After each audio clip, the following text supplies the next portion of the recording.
प्रेम से बोलिए लक्ष्मी मैया की जय। शुक्रवार माता लक्ष्मी का प्रिय दिवस होता है। इस दिन माता लक्ष्मी का पूजन और व्रत किया जाता है। आज की इस वीडियो में मैं आप सभी को वैभव लक्ष्मी संपूर्ण व्रत कथा सुनाऊंगी। आइए सभी भक्तजन पूर्ण श्रद्धा और भक्ति के साथ इस कथा का मेरे साथ श्रवण करेंगे। वैभव लक्ष्मी जी की कथा के अनुसार एक बहुत बड़ा शहर था। उस शहर में लाखों की जनसंख्या में लोग रहा करते थे। पुराने समय में लोग मिलजुल कर रहा करते थे, एक दूसरे का सुख दुख समझते थे। परंतु नए जमाने के अनुसार लोगों का रूप भी बदलता गया। अब सब लोग अपने काम से काम रखने लगे। किसी एक को किसी दूसरे की परवाह ही नहीं होती थी। घर के सदस्य भी एक दूसरे की परवाह नहीं करते थे। भजन कीर्तन भक्ति भाव संस्कार जैसे मानो कम ही हो गए थे। दिनों दिन शहर में बुराइयां जैसे शराब जुआ व्यभिचारी चोरी डकैती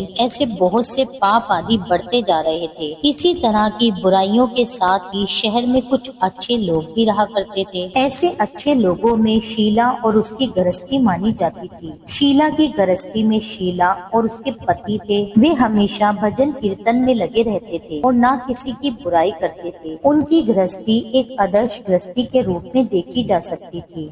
शीला की गृहस्थी इस प्रकार सुखी रूप से चल रही थी। परंतु कहा जाता है ना कि कर्म की गति तो अटल है, विधाता का लिखा कोई नहीं टाल सकता, ना कोई समझ सकता। इंसान का नसीब पल भर में राजा को रंक बना देता है और रंक को राजा। इसी तरह शीला का पति अपने पिछले जन्म के कुछ कर्म भोग रहा था। उसका बुरे दोस्तों के साथ बैठना उठना हो गया था। वह जल्द ही करोड़पति बनने का सोच रहा था। गलत तरीके से पैसा कमाना चाह रहा था, इसलिए वह गलत राह पर निकल पड़ा। वह भी जुआ शराब चरस गांजा ऐसी कई बुराइयों में फंसता चला गया। जल्दी पैसा कमाने के कारण वह लालच में दोस्तों के साथ जुआ खेलने लगा और अपनी बचाई हुई धनराशि पत्नी के गहने सब कुछ रेस और जुए में हारता चला गया। अब देखिए श्रोताओं, एक ऐसा भी वक्त था जब सुशील अपनी पत्नी शीला के साथ आनंद में जीवन जी रहा था। प्रभु के भजन कीर्तन में उसका मन लगता था। परंतु अब ऐसा समय आ गया कि उनके घर में दरिद्रता और भूखमरी फैल गई। सुख तो छोड़िए, उन्हें 2 वक्त का भोजन भी नहीं मिलता था। इस तरह शीला असह्य दुख सहते हुए हंसते हंसते प्रभु की भक्ति में लीन रहने लगी। अचानक एक दिन दोपहर को उसके द्वार पर किसी ने दस्तक दी। अब यहाँ देखिए श्रोताओं, वह भगवान का स्मरण कर ही रही थी कि उसके द्वार पर किसी ने दस्तक दे दी। अब शीला सोच में पड़ गई कि मुझ जैसे गरीब के घर इस वक्त कौन आया होगा, परंतु द्वार पे आए हुए अतिथि का आदर ही करना चाहिए। ऐसा सोचकर शीला ने खड़े होकर द्वार खोला। देखा तो सामने एक बूढ़ी अम्मा खड़ी थी। वे बड़ी उम्र की थी, किंतु उनके चेहरे पर एक अलौकिक तेज दिख रहा था। उनकी आंखों में मानो अमृत बह रहा हो। उनके चेहरे से करुणा और प्यार छलक रहा था। उनको देखते ही शीला के मन में अपार शांति छा गई। उनको देखकर शीला के रोम रोम में आनंद हो गया। शीला उन बूढ़ी माँ जी को अंदर लेकर आई। उनके घर पर बिठाने के लिए उन माता जी को कुछ नहीं था। शीला ने सकुचा कर एक फटी हुई चादर पर उनको बिठा दिया। अब वो बूढ़ी माँ जी कहने लगी, शीला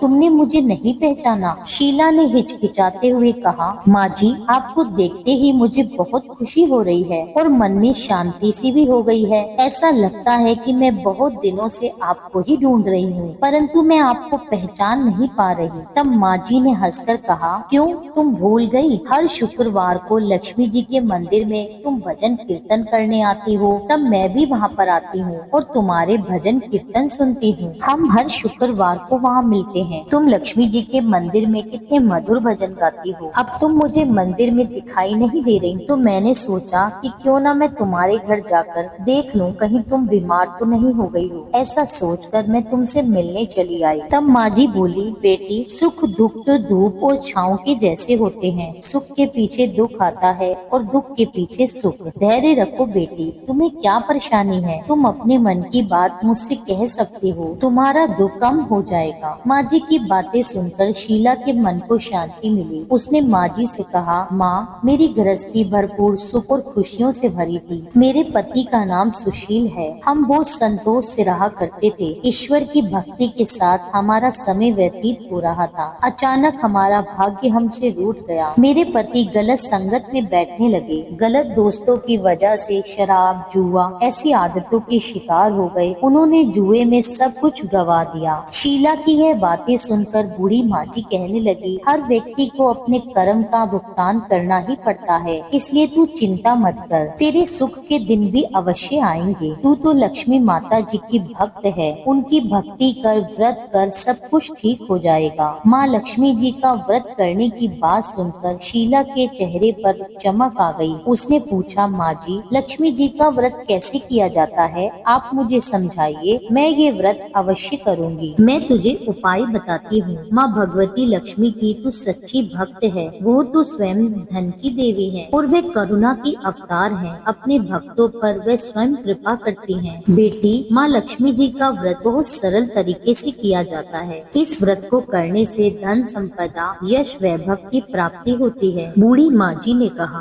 बेटी, इस व्रत के उद्यापन की विधि भी बहुत सरल है, मैं तुम्हें बताती हूँ, तुम ध्यान पूर्वक सुनो। शुक्रवार देवी लक्ष्मी का दिन होता है, इसलिए यह व्रत शुक्रवार को ही किया जाता है। व्रत करने वाले को सुबह स्नान आदि से निर्वित होकर भगवती महालक्ष्मी माँ, जय वैभव लक्ष्मी माँ का निरंतर जाप करते रहना चाहिए। सायंकाल में अपने घर के एक कोने में चौका लगाकर अथवा साफ करके एक पट्टा रखो। उसके ऊपर एक साफ स्वच्छ कपड़ा बिछाकर उस पर थोड़े से चावल रखो। फिर एक लोटे में जल लेकर उन्हें चावल के ऊपर रखो। लोटे के ऊपर एक कटोरी रखो। उस कटोरी में सोने या चांदी का कोई आभूषण रखो। अगर कोई आभूषण ना हो तो 1 रुपए का सिक्का भी कटोरी में रखा जा सकता है। इसके बाद एक घी का दीपक और एक धूप बत्ती जलाकर रखो। एक बर्तन में थोड़ा मीठा प्रसाद के रूप में रखो। प्रसाद में बतासे अथवा गुड़ भी रखा जा सकता है। पट्टे के ऊपर लोटे के पास सोने, चांदी या तांबे पर बना श्री यंत्र भी रखो। यदि धातु का श्री यंत्र घर पर नहीं हो तो कागज पर छपे श्री यंत्र को भी रखा जा सकता है। बेटी, भगवती लक्ष्मी को श्री यंत्र अत्यंत ही प्रिय है। पूजा करने और कथा कहने के लिए पट्टे के पास पूर्व की ओर मुख करके बैठो। सबसे पहले श्री यंत्र को श्रद्धा पूर्वक हाथ जोड़कर प्रणाम करो। फिर वैभव लक्ष्मी के ध्यान मंत्र को पढ़कर भगवती लक्ष्मी जी की स्तुति करो। जिन्हें संस्कृत में मंत्र और ध्यान कहने में कठिनाई हो, वे सरल भाषा में भी ध्यान और स्तुति कर सकते हैं। भगवती महालक्ष्मी दिखावे की नहीं बल्कि भाव की भूखी होती हैं। इसके पश्चात कटोरी में रखे आभूषण या रुपये पर हल्दी, कुमकुम और चावल चढ़ाओ। फिर दोनों हाथों से लाल रंग पुष्प माँ को अर्पित करके प्रसाद का भोग लगाओ। धूप दीप दिखाओ। पुनः लक्ष्मी जी की स्तुति करके लक्ष्मी महिमा गाओ और आरती उतारो। फिर मन ही मन में सच्चे हृदय से जय महालक्ष्मी माँ का 11 बार उच्चारण करो। इसके बाद 11 या 21 शुक्रवार को व्रत का संकल्प लेकर अपनी मनोकामना पूर्ण करने के लिए माँ से हाथ जोड़कर विनती करो। अंत में माँ का प्रसाद सभी में बांट दो। थोड़ा सा प्रसाद अपने लिए रखो। बाद में कटोरी में रखा हुआ आभूषण, रुपया और श्री यंत्र उठाकर रखो। लोटे का पानी तुलसी के पौधे पर चढ़ा दो। इस दिन पूरे दिन उपवास रखकर सायंकाल प्रसाद खाना चाहिए। यदि इतनी शक्ति ना हो तो एक बार शाम के समय प्रसाद खाकर सादा वैष्णव भोजन कर सकते हैं। इस प्रकार इस व्रत को शास्त्रीय विधि से करने से इसका फल अवश्य ही प्राप्त होता है। इस व्रत के प्रभाव से मनुष्य की सब विपत्तियां दूर हो, धन वैभव की प्राप्ति होती है। कुंवारी कन्याओं को मन भावन पति मिलता है। सौभाग्यवान स्त्रियों को अखंड सौभाग्य मिलता है। संतानहीन दंपति को संतान की प्राप्ति होती है। और भी कोई अन्य मनोकामना हो तो वह भी अवश्य ही पूर्ण होती है। खोया हुआ सामान भी वापस मिलता है। शीला यह सुनकर बहुत ही प्रसन्न हुई और उसने कहा, माता जी, आपने जो भी वैभव लक्ष्मी के व्रत की विधि बताई है उसे मैं अवश्य ही करूंगी। आप कृपया करके मुझे इसकी उद्यापन विधि भी समझाकर बताइए। वृद्धा ने कहा, इस व्रत का उद्यापन करने की विधि भी बहुत सरल है। बेटी, ध्यान से सुनो। 11 या 21 जितने शुक्रवार को व्रत करने का संकल्प लिया हो उतने व्रत पूर्ण श्रद्धा और भाव पूर्वक से पूरे होने पर अंतिम शुक्रवार को उद्यापन करना होता है। इस दिन की पूजा शुक्रवार को की गई पूजा विधि की तरह ही की जाती है। इस दिन के लिए नारियल की गिरी और खीर का प्रसाद वितरित किया जाता है। प्रसाद के साथ कम से कम 7 कुंवारी या सौभाग्यवान स्त्रियों को कुमकुम का तिलक लगा करके श्री वैभव लक्ष्मी व्रत कथा की एक पुस्तक भेंट दी जाती है। अंत में महालक्ष्मी के विभिन्न स्वरूपों को श्रद्धा पूर्वक हाथ जोड़कर नमस्कार करो, मन ही मन माँ से प्रार्थना करो, हे महालक्ष्मी माँ, हे धन लक्ष्मी माँ, हे वैभव लक्ष्मी माँ, मैंने सच्चे मन से आपका व्रत पूर्ण किया है, फिर भी इसमें कोई गलती या अपराध हुआ हो तो क्षमा करना। जो भी तुम्हारी मनोकामना हो उसे कहें। मनोकामना को पूर्ण करना और हम सबका कल्याण करना, हमारी सभी विपत्तियों को दूर करके हमें धन वैभव प्रदान करना। हे देवी माँ, आपकी महिमा अपरंपार है। बुढ़िया माँ से वैभव लक्ष्मी के व्रत की शास्त्रीय विधि सुनकर शीला का मन मयूर जैसे नाच उठा। उसे ऐसे लगा मानो उसे मन मांगी मुरादें मिल गई हैं। तत्काल उसने अपनी आंखें मूंद करके मन ही मन में संकल्प लिया कि हे वैभव लक्ष्मी माँ, मैंने आपका 21 शुक्रवार तक बुढ़िया माँ द्वारा बताई गई शास्त्रीय विधि के अनुसार व्रत और उद्यापन करूंगी। इस प्रकार संकल्प करके जैसे ही शीला ने आंखें खोली तो क्या देखती है कि वह वृद्ध महिला उस कमरे में नहीं थी। उसने घर के बाहर जाकर देखा किंतु वहाँ भी उसे माँ जी दिखाई नहीं दी। उसे बड़ा ही आश्चर्य हुआ कि थोड़ी देर में ही वृद्ध माई कहाँ पर गायब हो गई। प्रिय भक्तों, वास्तव में वे साक्षात भगवती महालक्ष्मी जी ही थी, जो अपने भक्त शीला को वृद्धा का वेश धारण कर रास्ता दिखाने आई थी। अगले दिन शुक्रवार था। शीला सुबह नहा धोकर मन ही मन में जय माँ लक्ष्मी का, जय वैभव लक्ष्मी माँ का जाप करने लगी। सायंकाल के समय वह माँ वैभव लक्ष्मी की पूजा करने बैठी। घर में कोई भी आभूषण नहीं था। आभूषण के नाम पर उसकी नाक में एकमात्र लौंग ही बची थी। उसने वही निकालकर धोकर कटोरी में रख दी। घर में थोड़ी शक्कर रखी थी, उसने शक्कर का ही प्रसाद बनाया। फिर उसने बुढ़िया माँ की बताई हुई शास्त्रीय विधि के अनुसार वैभव माता लक्ष्मी का पूजन किया। पूजन के बाद उसने प्रसाद को अपने पति मनोज और अन्य लोगों को वितरित किया। अंत में स्वयं ग्रहण किया। श्री वैभव लक्ष्मी माँ का प्रसाद खाते ही मनोज के स्वभाव में परिवर्तन आ गया। उसका चिड़चिड़ापन कम हो गया।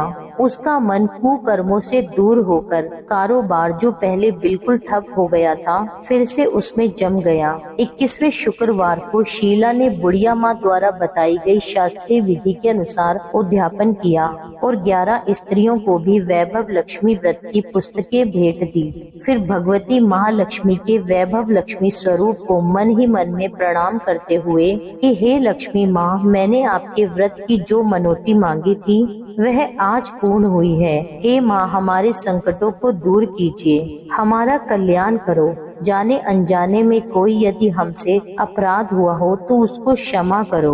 माँ, हमें धन संपत्ति और वैभव प्रदान करना, हमें समृद्धि देना। माँ, आपकी महिमा अपरंपार है, आपकी सदा जय हो।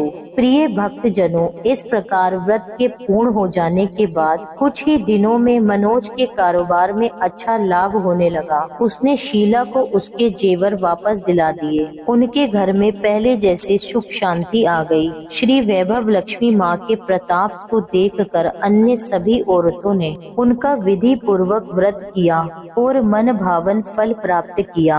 हे वैभव लक्ष्मी माँ, जिस प्रकार आपने शीला पर कृपा करी उसी प्रकार से अपने अन्य भक्तों पर भी कृपा करना, सबका भला करना और सबके ऊपर अपना आशीर्वाद बनाए रखना। बोलो श्री वैभव लक्ष्मी माता की जय। यहीं पर कथा संपूर्ण होती है। भक्त जनों, यह थी आज की कथा। अगर आपको कथा पसंद आई हो तो वीडियो को लाइक करके मेरे चैनल को सब्सक्राइब कर लें। मिलती हूँ आपसे एक अगली वीडियो में। जब तक के लिए जय श्री